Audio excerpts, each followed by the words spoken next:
Дом Москвы на один день превратился в культурную площадку. Холлы и этажи украшены детскими рисунками. Это выставка под названием «Душа России». Специально к этому дню дети со всех уголков Российской Федерации подготовили свои работы. Затем началась конференция, в ходе которой ее участники поделились опытом развития паломничества и религиозного туризма, а также обсудили основные вопросы этого направления. Приветствие участникам конференции от имени главы государства Рауля Хаджимба зачитал советник президента по вопросам культуры Владимир Зонтария. Уверен, что вопросы развития паломничества и религиозного туризма, вынесенные на повестку дня вашего высокого форума, приобретут еще большую актуальность и получат необходимую государственную поддержку.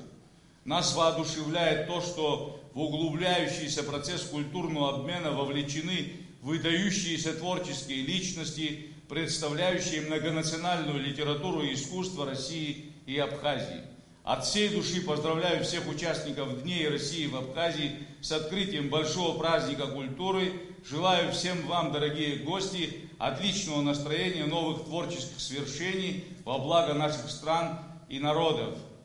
Президент Республики Абхазия Рауль Джумгович Хаджимба. Тема конференции была выбрана не случайно. Большое количество духовных центров в Абхазии привлекательны для российского туриста. Российские специалисты отметили, что готовы поделиться накопленным опытом в этом направлении. В Абхазии такое количество духовных центров, памятников, которые может стать безусловной основой для маршрутов паломнических, для маршрутов религиозного туризма, не только для жителей самой Абхазии, но и, конечно же, для жителей России.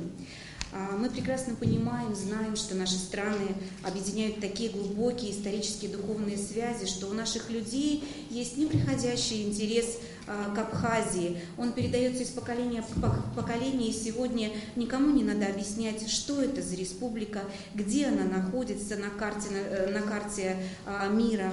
В Абхазии, как в многонациональной стране, в центре духовной жизни людей различных вероисповеданий уживаются множество религий. И подтверждение тому храмы различных конфессий. Об этом говорил замминистра культуры Абхазии Батал Кубахия. Сюда приезжает огромное количество паломников, верующих и туристов. Экскурсии по святым местам Абхазии являются важным атрибутом отдыха в нашей стране.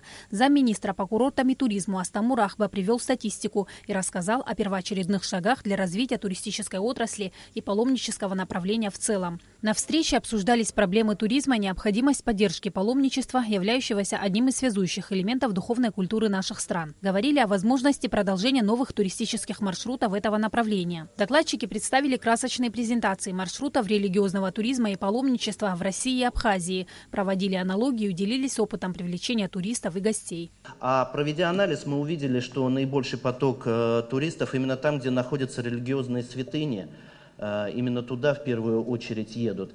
Также провели анализ, можно посмотреть, что более половины потока туристического – это самостоятельные паломники на автомобилях, общественным транспортом.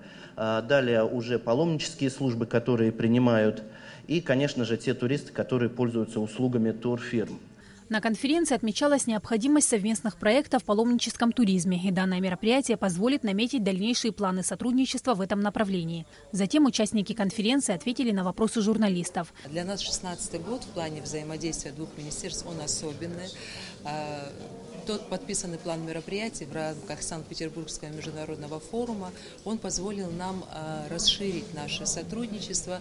Первым пунктом у нас, конечно, проходил такой большой международный проект «Дни духовной культуры России», который мы, как раз к Дню международного признания проходит в Абхазии, и совместное мероприятие по охране историко-культурного наследия. Конференция также прошла в апреле. Речь идет о том, что Абхазия богата просто местами, которые могли бы представлять интерес для паломничества. И не только православного, но паломничество, например, священных мест, капищ абхазских, потому что они становятся объектами, например, посещения нашей диаспоры или объектами посещения очень многих людей, приезжающих сюда, которых интересует культура и история Абхазии. Это связано с религиозными местами. В этом смысле Абхазия – это вот такая мозаика огромная, где есть много всего. Но самое главное для успешного бизнеса и паломничества в том числе, это чтобы мы сумели у себя дома предоставить массу возможностей, и связанных с безопасностью и путешествий, с безопасностью для верующих. прежде всего мы должны свой мир сами у себя построить. Одним из предложений участников конференции было на следующей встрече обсудить тему аграрного туризма. Сима Аргун, Тимур Гугухи, Абхазское телевидение.